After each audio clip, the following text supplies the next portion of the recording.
कहते हैं ज़िंदगी में अगर ऊपर उठना है तो ऊपर उठने के लिए हमें पहले छोटे-छोटे काम करने होंगे, क्योंकि छोटी चीज़ हमें बड़ा रिज़ल्ट करके देती है। अगर देखा जाए कि छोटी-सी चीज़ हमें बहुत कहते हैं एक टायर है, टायर में जितना मर्ज़ी फूला हुआ हो पर उसको पंचर तभी होता है जब उसके अंदर छोटी-सी कील लग जाती है। ऐसे ही ज़िंदगी है।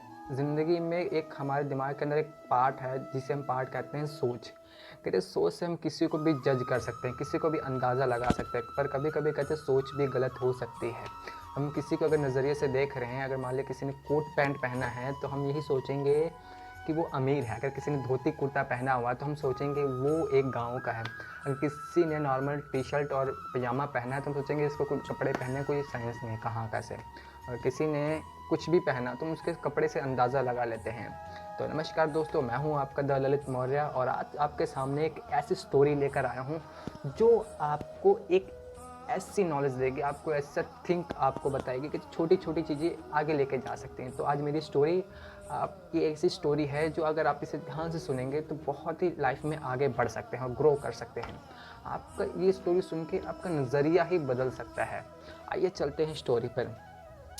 एक दिन चेन्नई के समुद्र के किनारे शाल पहने और एक सज्जन भगवत गीता पढ़ रहे थे। तभी वहाँ पर एक लड़का आया और वो ज़ोर ज़ोर से हंसने लगा। तो उसने बोला, सर ये साइंस का ज़माना है, फिर भी आप लोग इस भगवत गीता पर अटके हुए हैं। देखिए ज़माना चाँद पर पहुँच गया, अभी भी आप समुद्र के किनारे बैठे हुए हैं और वो भी रामायण पढ़ रहे हैं। अगर समुद्र के किनारे आए हैं तो आप इंजॉय करिए, समुद्र इसीलिए बना है। उन सज्जन ने उस लड़के से पूछा, आप भगवत गीता के बारे में क्या जानते हैं? तो वो लड़का जोश में आकर बोला, हा हा हा, अरे छोड़ो अंकल, मैं विक्रम साराभाई रिसर्च संस्था का छात्र हूँ। मैं एक बहुत ही महत्वपूर्ण वैज्ञानिक हूँ। ये भगवत गीता बेकार है, आज साइंस का ज़माना है, भगवत गीता कौन पढ़ता है? वह सज्जन हंसने लगे। तो उन्होंने उसकी बात को इग्नोर किया।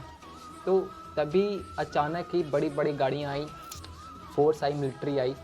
तो एक पहली गाड़ी में ब्लैक कमांडो, तो ब्लैक कमांडो उतर के फिर एक गाड़ी एक और आई, स्पेशली कार थी वो। तभी उसमें से एक ऑफिसर निकला और उसने ब्लैक दरवाज़ा खोला कार का और वो सज्जन वहाँ जाके बैठ गए। और बैठने के बाद जैसे वो बैठे वो सोचने लग गया कि ऐसा क्या मैंने बोले, बंदा कौन था जिसको मैं क्या समझा था पर बंदा क्या है। तो वो भाग कर गया, उसे मिलने नहीं दे रहे थे वो जो ब्लैक कमांडो थे। तभी जो सज्जन थे जो भगवत गीता पढ़ रहे थे तो उन्होंने उसको आने के लिए परमिशन दी कि इसको भेजो, क्यों आ रहा भाग के। तभी उन्होंने पूछा कि सर आप कौन हैं और कहाँ से हैं और ये आप क्या कर रहे थे? तभी वो सज्जन बोले, मैं विक्रम साराभाई हूँ। तो लड़का जो बोल रहा था वो होश-पोश हो गया, यानी कि सुनकर वो लड़का 440 वोल्ट का झटका लगा उसे। ये लड़का जो भगवत गीता पढ़ रहा था, ये कोई आम इंसान नहीं था। ये एक ऐसा इंसान था जिससे ज़िंदगी में इस पृथ्वी पर जो पहला रॉकेट भारत में बनाया गया था, वो डॉक्टर अब्दुल कलाम थे। ना वो मुसलमान में, ना हिंदू में, किसी भी, वो खाली मानते थे भगवत गीता को। इसी भगवत गीता को पढ़कर डॉक्टर अब्दुल कलाम ने आजीवन में मांस ना खाने की प्रतिज्ञा ली थी, ये गीता को पढ़कर। ये वही गीता है दोस्तों जो हमारे कोर्ट कचहरी में एडवोकेट जो इसे यूज़ करते हैं। हमारे जितने भी हमें सज़ा मिलती है, कहीं भी मिलती है, तो गीता में सब पढ़कर ही आपको सज़ा मिलती है। तो ये कहानी का मोटिव ये है दोस्तों, कभी भी ज़िंदगी में किसी को जज नहीं करना चाहिए। कहते ज़िंदगी में कोई आज है, कोई ऊपर है, कभी नीचे। तो कभी भी किसी को हमें जज नहीं करना चाहिए। नर्म रहें, सभ्य रहें।